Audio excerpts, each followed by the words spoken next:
Good morning student, welcome to SM academy. SM academy में आप सभी का स्वागत है। और हम पार्ट 2 लेकर आए हैं आपके लिए। जो हम टॉपिक चल रहा था conceptual problem of electric charges and field, physics का 12th क्लास का। तो फर्स्ट क्वेश्चन क्या है, if the distance between the two equal point charges is double. अगर हम क्या करें, जो दो पॉइंट चार्जेस हैं उनके बीच का डिस्टेंस डबल करते और उन चार्जेस को भी अगर हम डबल करते तो what would happen to the force between them. तो उनके बीच में जो फोर्स लगेगा उस पर क्या इफेक्ट पड़ेगा। तो आइए करते हैं क्वेश्चन। हमने दो चार्ज कंसीडर कर लेंगे, Q एंड Q दोनों सेम ले लेंगे क्योंकि इन्होंने कहा है हमें क्वेश्चन में। तो उनके बीच में जो फोर्स लगेगा हमें पता है, दो चार्जेस के फोर्स बीच में जो फोर्स लगता है कूलम लॉ के according F is equal to 1/4π/0 Q/r²। ये हमने ले लिया। आइए हम क्या करते हैं, एक न्यू फोर्स मान लेते हैं F डैश। क्यों माना है न्यू फोर्स? क्योंकि अभी हम चेंजेस करने वाले हैं। जो इन्होंने हमें कहा है कि चार्जेस को कर दीजिए डबल, तो आइए हमने चार्जेस को डबल कर दिया, Q की जगह 2Q ले लिया। और आइए डिस्टेंस को भी कर देते हैं हम डबल। तो इसके बाद जो हमारे पास इक्वेशन बचती है वो क्या आती है, 4 2 × 2 4 Q × Q divide by 2r², 4r², 4 से 4 कैंसिल। तो हम यहाँ पे क्या देखते हैं, हम यहाँ पे देखते हैं कि हमारे पास वापस वही इक्वेशन उठ के आ जाती है जो पहले थी, यानी कि फोर्स पे कोई इफेक्ट नहीं पड़ता। जो बाद में हमारे पास फोर्स आया F डैश, वो शुरू में जो फोर्स था F उसके इक्वल ही रहेगा। तो ये हमारे पास एक क्वेश्चन था। आइए नेक्स्ट क्वेश्चन करते हैं student. The electrostatic force between two charges is a central force. Why? जो इलेक्ट्रोस्टैटिक फोर्स है दो चार्जेस के बीच में, वो सेंट्रल फोर्स क्यों होता है? देखिए बात बहुत साफ सी है। दरअसल हमें पता नहीं चाहिए सेंट्रल फोर्स कैसे कहते किसको हैं। सेंट्रल फोर्स एक वो फोर्स होता है जो किसके अलोंग लगता है, उस लाइन के अलोंग लगता है जो लाइन दो बॉडी के सेंटर को क्या करती है, ज्वाइन करती है। क्लियर? तो जो इलेक्ट्रोस्टैटिक फोर्स है, यानी कि दो बॉडी के बीच का फोर्स जो चार्जेस की वजह से लगता है। बच्चे इस बात का ध्यान दीजिए, दो बॉडीज़, कई बच्चे कहते हैं दो चार्जेस के बीच में फोर्स लगता है, वो बात भी ठीक है, लेकिन दरअसल दो बॉडीज़ के बीच में फोर्स लगता है ड्यू टू द चार्जेस की वजह से, स्टैटिक चार्जेस की वजह से। क्लियर? उसको बोलते हैं इलेक्ट्रोस्टैटिक फोर्स। और ये जो फोर्स है ये भी किस लाइन के अलोंग लगता है, उस लाइन के अलोंग लगता है जो लाइन दो बॉडी के सेंटर को ज्वाइन करती है। अट्रैक्टिव रिपल्स से जो भी हो सकता है। क्लियर? तो इसलिए इसको क्या कहा जाता है, सेंट्रल फोर्स कहा जाता है। नेक्स्ट क्वेश्चन करते हैं। How is the Coulomb force between two charges affected by the presence of third charge? दो चार्जेस हैं स्टूडेंट, Q1 Q2। क्लियर? कोई तीसरा चार्ज पड़ा हुआ है कहीं आसपास Q3। तो इन्होंने क्या कहा है कि दो चार्जेस के बीच में फोर्स जो लगेगा, क्या उस पर तीसरे चार्ज का इफेक्ट होगा? तो सच्चाई तो ये हमने इसकी प्रॉपर्टी पढ़ी है कि कोई इफेक्ट नहीं होता। दो चार्ज के बीच में जो फोर्स होता है वो क्या होता है, इंडिपेंडेंट होता है। इंडिपेंडेंट होता है किससे? अदर चार्ज से, जो भी आसपास उसके प्रेजेंट होता है। क्लियर? तो ये बेसिकली जो है हमारे पास प्रॉपर्टी है उसमें से उठ के आया हुआ एक क्वेश्चन है। आगे देखिए नेक्स्ट क्वेश्चन करते हैं स्टूडेंट हम। तो नेक्स्ट क्वेश्चन में यहाँ क्या बताया गया है, two equal balls having equal positive charge. दो बॉल्स हैं जिनके ऊपर क्या है, इक्वल पॉजिटिव चार्ज है, Q coulomb, are suspended by two insulating string. आइए इसके एक पिक्चर बना लेते हैं हम इस तरीके से।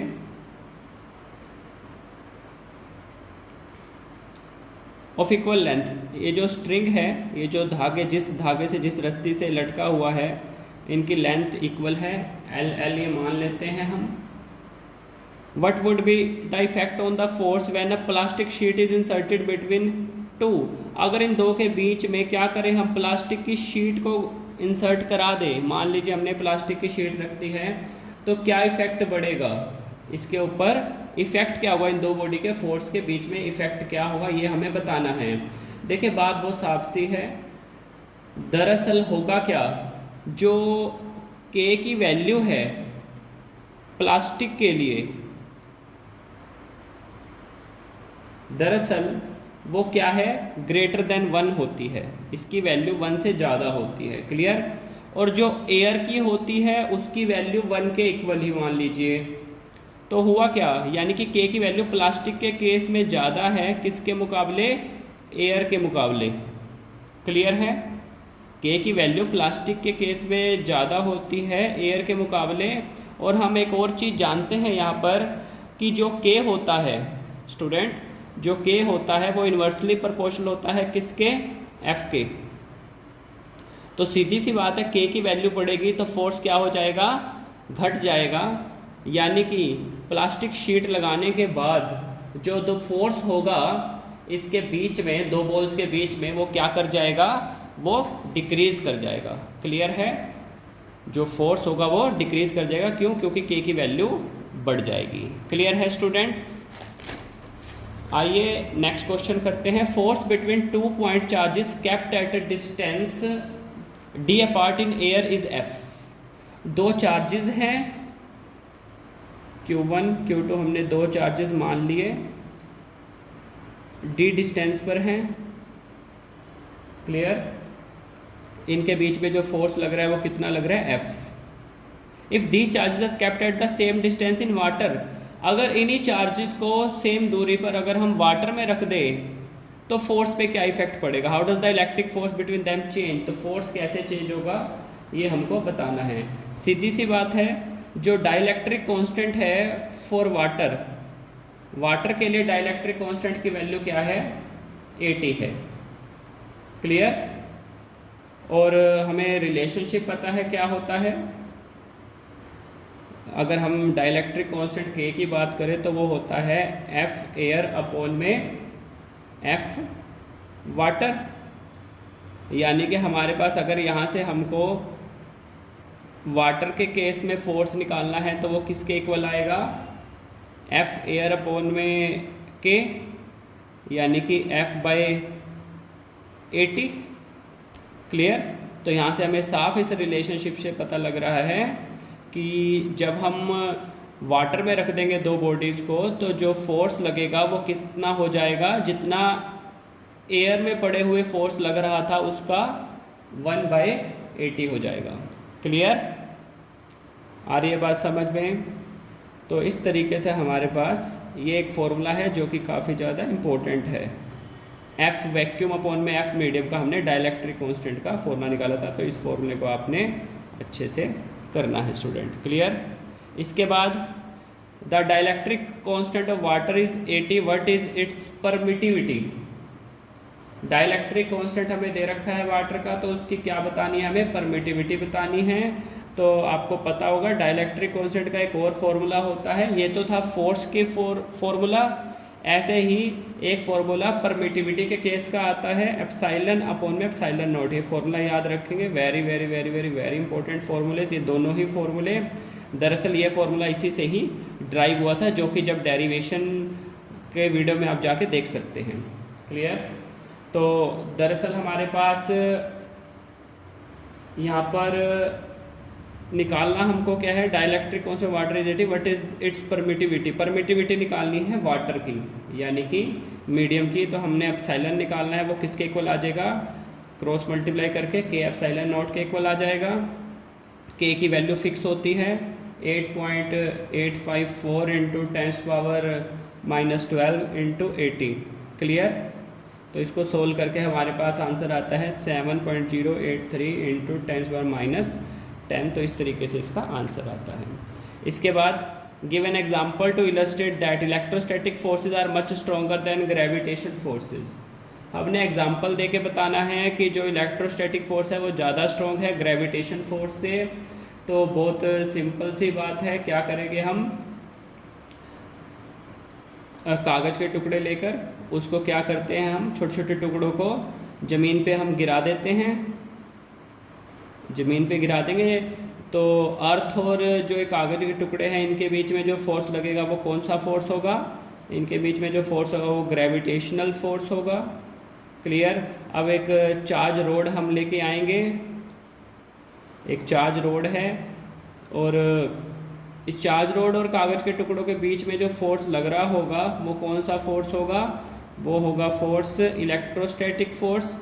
ये कागज़ के जो टुकड़े हैं अपलिफ्ट कर जाएंगे, ऊपर उठ जाएंगे, समझे। तो इससे साबित हो जाता है कि जो इलेक्ट्रोस्टैटिक फोर्स है वो ज़्यादा है, मजबूत है किससे, ग्रेविटेशन फोर्स से, क्योंकि अगर ग्रेविटेशन फोर्स ज़्यादा स्ट्रॉन्ग होता तो फिर ये अपलिफ्ट ना हो पाते। क्लियर। तो इस तरीके से हम एक एक्सपेरिमेंटल वे से इसको प्रूफ कर सकते हैं स्टूडेंट। इसके बाद आता है नेक्स्ट एक क्वेश्चन आता है हमारे पास, two electrically charge particle having charges of different magnitude. दो चार्ज है जिनकी वैल्यू क्या है, अलग अलग है। Clear. When place at a distance d from each other experience a force of attraction F। उनके बीच में क्या होती है, फोर्स ऑफ अट्रैक्शन F लग रही है उनके बीच में। These two particle are put in contact and again place at the same distance from each other. इनको क्या किया, टच करवाया, फिर इनको क्या किया, एक दूसरे से दूर कर दिया कांटेक्ट कराने के बाद सेम डिस्टेंस पर। What is the nature of new force between them, is the magnitude of force of interaction between them now more और लेस देन एफ। अब जो उनके बीच में एक तो ये बताना है नेचर कैसा होगा फोर्स का, और magnitude of force of interaction between them now more और लेस देन एफ। तो देखिए दो इलेक्ट्रिकली चार्ज पार्टिकल हैविंग चार डिफरेंट मैग्नीट्यूड, मैग्नीट्यूड अलग अलग है, Q1 Q2 हमने ले लिया। क्लियर। d डिस्टेंस पे रखा है इनको हमने, d डिस्टेंस पे रखा। फोर्स ऑफ अट्रैक्शन हो रही है, यानी कि एक होगा प्लस का, एक होगा किसका, माइनस का होगा, तभी तो अट्रैक्शन होगी। This two particle are put in contact, फिर इनको क्या कराया, टच कराया। याद रखेंगे जब दो पार्टिकल को हम कॉन्टैक्ट में लाते हैं तो वो क्या करते हैं, share the difference of charges. ये बात याद रखना, वो क्या करते हैं, share the difference of charges. Clear. Identically, same same. Hence उस इसलिए होगा क्या स्टूडेंट, तो जो दो पार्टिकल हो गए वो उसके बाद एक दूसरे को क्या करेंगे, रिपेल करना शुरू कर देंगे। क्यों, क्योंकि उनके बीच में चार्जेस क्या हो जाएगा, सेम हो जाएगा। क्लियर। हम क्यू क्यू ले लेते हैं एक तरीके से, यहाँ पर सेम हो जाएगा चार्जेस। क्लियर। तो इसलिए वो क्या करना शुरू कर देंगे, वो रिपेल करना शुरू कर देंगे, और जो उनके बीच में फोर्स लगेगा, वो जो फोर्स होगा वो क्या होगा, लेस देन एफ। याद रखेंगे जो शुरू में फोर्स लग रहा था, अब तो जो न्यू फोर्स होगा वो क्या होगा, स्टैटिक के फोर्स से कम हो जाता है। क्लियर। क्योंकि शेयर जो कर लेते हैं चार्जेस को, डिफरेंस को शेयर करते हैं वो। क्लियर है स्टूडेंट। तो इस तरीके से हमारे पास एक क्वेश्चन था। नेक्स्ट क्वेश्चन आता है, ध्यान दीजिए। An electron moves along a metal tube with variable cross section. कोई इलेक्ट्रॉन मूव करता है मेटल ट्यूब में से जिसका क्रॉस सेक्शन वेरिएबल है, यानी कि एक तरफ से देख रहे हैं यहाँ पर ये मोटा है, एक तरफ से ये पाइप के रूप में ऐसे पतला सा निकल के आ रहा है। How will its velocity change when it approach the neck of the tube. ये चार्ज है, इसकी वेलोसिटी कैसे चेंज करेगी, जब वो इस नेक के पास पहुँचेगा। तो बात बड़ी साफ सी है, जब ये नेगेटिव चार्ज इस नेक के पास पहुँचेगा तो होगा क्या, यहाँ पे पॉजिटिव चार्ज क्या हो जाएगा, इंड्यूस हो जाएगा। नेक के पास क्या हो जाएगा, यहाँ पर पॉजिटिव चार्ज इंड्यूस हो जाता है, जिससे कि जो ये चार्ज है वो क्या करता है, एक्सेलरेट करता है। मतलब कि इसकी स्पीड यहाँ से जब जा रहा होगा, तो जब यहाँ से ये चार्ज जा रहा होगा तो यहाँ पर नेक के पास आके इसकी स्पीड एकदम से क्या हो जाएगी, बढ़ जाएगी। यहाँ पर मतलब कि इधर पहुँच कर, नेक के पास पहुँच कर ये क्या करता है, एक्सेलरेट करता है। क्या करता है, ये एक्सेलरेट करता है। क्यों, क्योंकि डिस्टेंस कम हो जाएगा ना, डिस्टेंस कम हो जाएगा, जिससे कि इसके ऊपर ज़्यादा इफेक्ट पड़ेगा। तो इसलिए यहाँ पर क्या कर जाता है, एकदम से एक्सेलरेट कर जाता है। Clear student. नेक्स्ट क्वेश्चन आता है, why should a test charge be of negligibly small magnitude. जो टेस्ट चार्ज होता है वो बहुत हम छोटी वैल्यू लेते हैं उसकी, ऐसा क्यों करते हैं, सीधी सी बात है, ऐसा इसलिए करते हैं कि कहीं ये जो हमारा सोर्स चार्ज है या जो डिस्ट्रीब्यूशन ऑफ चार्जेस है उसको डिस्टर्ब ना करते। Clear. It does not disturb the distribution of charges whose electric field we wish to measure. सीधी सी बात है। देखिए हमने मान लो ये चार्ज है, इस चार्ज की वजह से हम कहीं पे इलेक्ट्रिक फील्ड निकाल रहे हैं, तो जो टेस्ट चार्ज लेंगे वो क्या लेंगे, स्मॉल लेंगे हम, ताकि ये इसकी इलेक्ट्रिक फील्ड को डिस्टर्ब ना कर दे जिसकी हमने फाइंड आउट करनी है।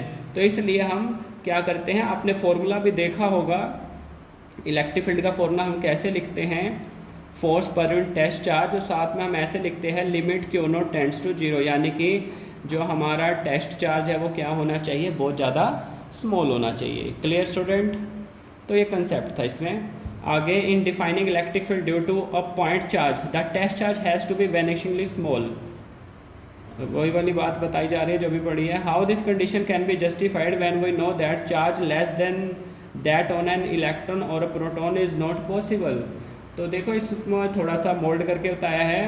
कहते हैं जब हम किसी पॉइंट चार्ज है, कोई मान लीजिए क्यू पॉइंट चार्ज है, इसकी वजह से जब हम किसी पॉइंट पर इलेक्ट्रिक फील्ड हम निकाल रहे हैं तो हम टेस्ट चार्ज को क्या मानते हैं, वो छोटा मान लेते हैं।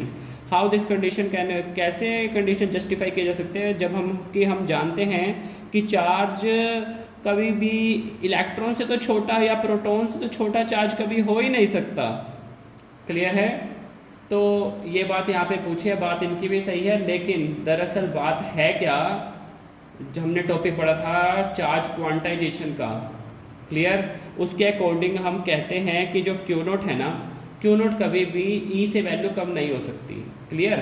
ये क्वांटाइजेशन की बात थी, लेकिन जो मैक्रोस्कोपिक सिचुएशन होती है, मैक्रोस्कोपिक सिचुएशन जो होती है जिसमें सोर्स चार्ज बहुत बड़ा होता है, उसके ऊपर जो हम ये चार्ज ले रहे हैं, कोई ये इसके ऊपर चार्ज एक इलेक्ट्रॉन या एक प्रोटॉन जितना चार्ज नहीं है, वो बहुत बड़ा चार्ज है, काफ़ी ज़्यादा लार्ज होता है। क्लियर?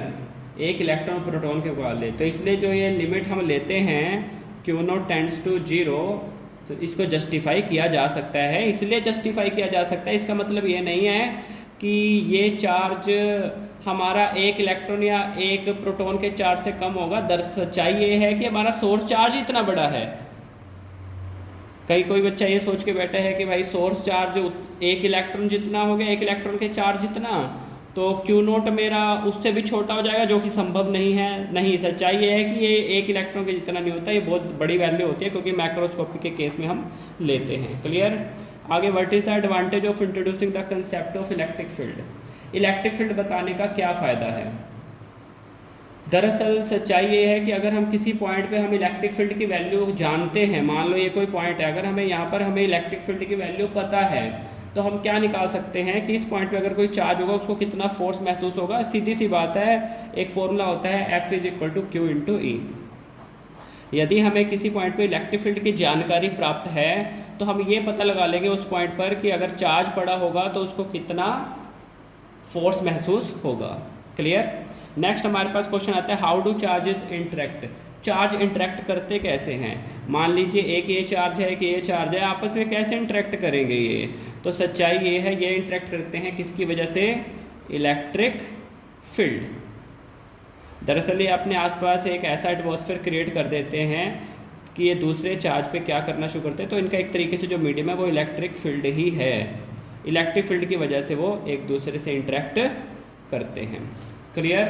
आगे हमारे पास एक क्वेश्चन आता है, an electron and a proton are kept in the same electric field. एक इलेक्ट्रॉन और एक प्रोटॉन को सेम इलेक्ट्रिक फील्ड में रख दिया, will they experience same force and have same acceleration. तो क्या उनको फोर्स और एक्सेलरेशन सेम आएगी? देखिए सीधी सी बात है, जो दोनों चार्ज है, मान लीजिए ऐसे लिखकर बना देते हैं, ये होगी इलेक्ट्रिक फील्ड। एक तरफ यहाँ पे पड़ा है इलेक्ट्रॉन और एक तरफ पड़ा है प्रोटॉन। क्लियर? तो क्या इन दोनों को सेम फोर्स लगेगा? देखिए बात सही है, हाँ दोनों को सेम फोर्स लगेगा, क्योंकि दोनों का फोर्स का फॉर्मूला वही रहेगा, F is equal to q E. F is equal to q E दोनों पे, और दोनों पे चार्ज तो सेम ही होते हैं, जितना इलेक्ट्रॉन पे उतना प्रोटॉन पे होता है। लेकिन जहाँ तक बात एक्सेलरेशन की है, तो जो प्रोटॉन है, प्रोटॉन का जो मास है वो कितना होता है? 1836 टाइम ज़्यादा होता है किससे? इलेक्ट्रॉन के मास से। जो प्रोटॉन का मास होता है वो 1836 टाइम ज़्यादा होता है, यानी कि हम कह सकते हैं जो मास ऑफ प्रोटॉन है वो कितना है, जितना इलेक्ट्रॉन का मास है उसको इससे करें तब जाके प्रोटॉन के मास के इक्वल वो आता है। क्लियर है? तो इसलिए जो एक्सेलरेशन होगी वो किसको होगी? जो इसकी एक्सेलरेशन है, एक्सेलरेशन प्रोटॉन के केस में कम होगी।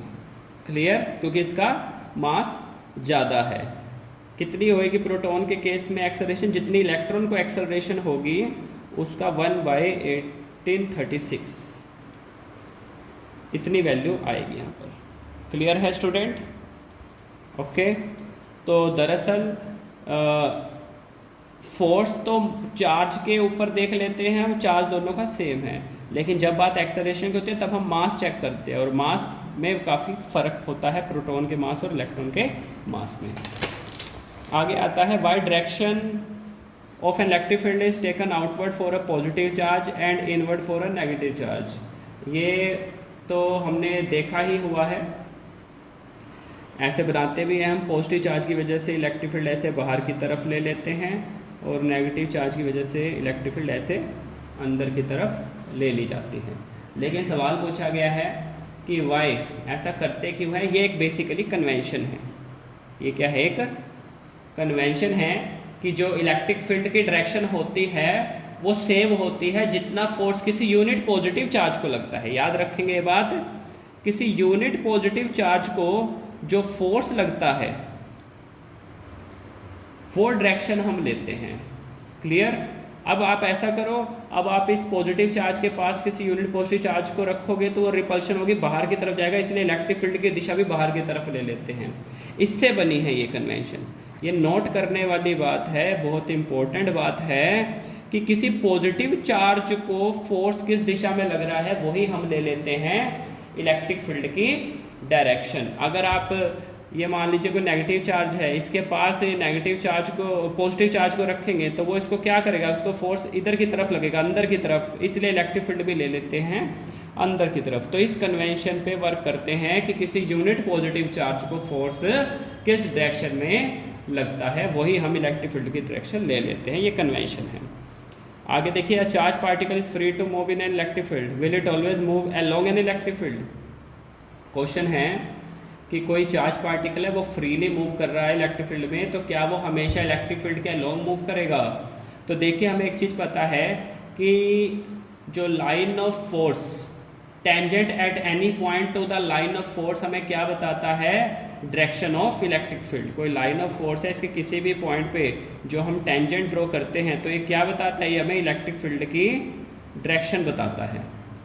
Clear? And hence on a force on test charge at that point. और हमें क्या बताता है? इलेक्ट्रिक फील्ड की डायरेक्शन बताता है, और फोर्स कितना लग रहा है टेस्ट चार्ज पे वो भी हमें बताता है।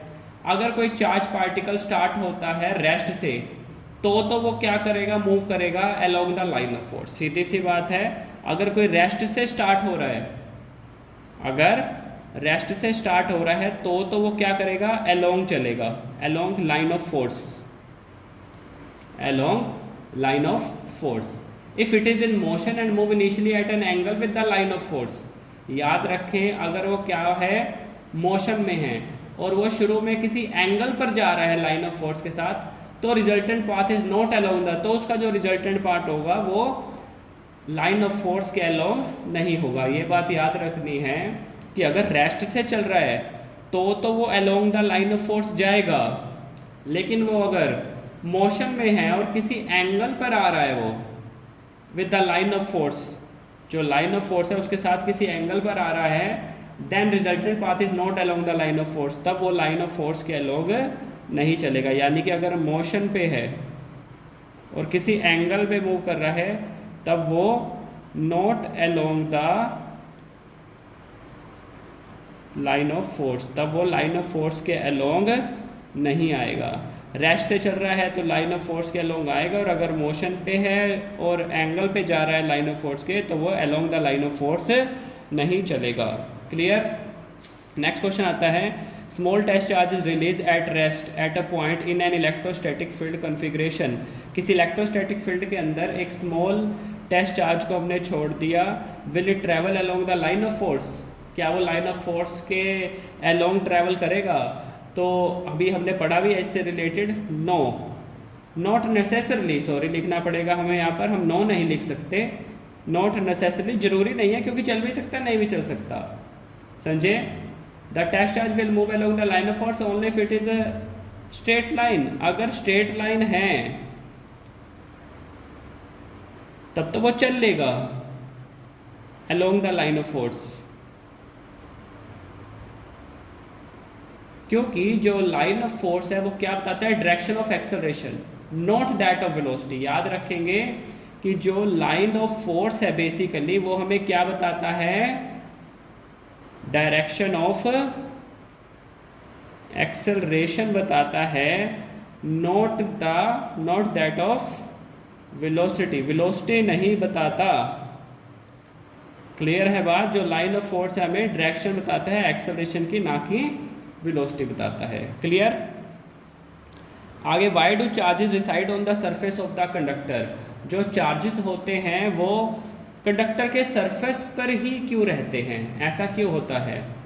जो चार्जेस है, देखिए बात बड़ी साफ सी है, जो चार्जेस होते हैं ना वो कहाँ आते हैं, lies at the end of line of force. याद रखेंगे जो चार्जेस है, इंपॉर्टेंट लाइंस हैं ये, चार्जेस लाई एट द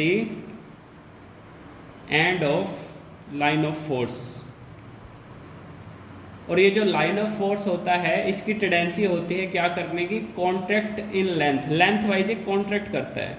जो लाइन ऑफ फोर्स होता है वो लेंथ वाइज क्या करता है, कॉन्ट्रैक्ट करता है। The line of force pull charges from inside a conductor to outer, इसलिए जो लाइन ऑफ फोर्स है वो क्या करता है, पुल करता है, खींचता है चार्ज को अंदर से, और कहाँ ले आता है, सरफेस पर ले आता है। याद रखेंगे जो लाइन ऑफ फोर्स है क्या करता है, पुल